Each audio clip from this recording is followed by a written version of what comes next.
புறம்போக்கு நிலங்களை ஆக்கிரமிப்பு செய்வதற்கு அரசே உறுதுணையாக உள்ளதால் தான் மழை வெள்ளத்தை எதிர்கொள்ள முடியவில்லை என்று மார்க்சிஸ்ட் கம்யூனிஸ்ட் கட்சியின் மாநில செயலாளர் பாலகிருஷ்ணன் தெரிவித்துள்ளார். திண்டுக்கல்லில் செய்தியாளர்களை சந்தித்த அவர், நாடாளுமன்றத்தில் கேள்வி கேட்கும் உறுப்பினர்களை நீக்கம் செய்யும் மத்திய அரசின் போக்கு கண்டிக்கத்தக்கது என்று தெரிவித்தார். சென்னையில் மழை வெள்ளத்தால் பாதிக்கப்பட்ட மக்களுக்கு இதுவரை மத்திய அரசு நிவாரணம் வழங்காமல் புகார்களை மட்டும் கூறி வருவதாகவும் அவர் குறிப்பிட்டார்.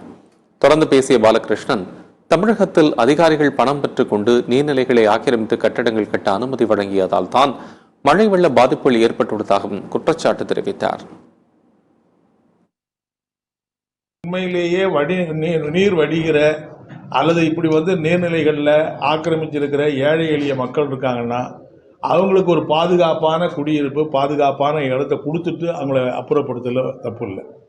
ஆனால் நீங்கள் பார்த்தீங்கன்னா இப்போ நீங்கள் சென்னையில் இருக்கிற 4 வடிகால் இருக்குது பாருங்கள். அந்த கொசஸ்தலை ஆறு, அப்புறம் அடையாறு, அப்புறம் பக்கிங்வாங், இதெல்லாம் பார்த்தீங்கன்னா பெரிய பெரிய நிறுவனங்கள் ஏற்கனவே பட்டா வாங்கி எப்படி அந்த இடத்துல பட்டா கொடுத்தாங்க அவங்களுக்கு? அந்த இடத்துல இப்போ எப்படி இப்போ நீங்கள் பல கல்லூரிகள், பல பல்கலைக்கழகங்கள் பட்டா வாங்கி கட்டியிருக்காங்க அந்த இடத்த. அது கூட ஏற்கனவே ஒரு காலத்தில் நீர்நிலை புறம்போக்காக இருந்தது தான்.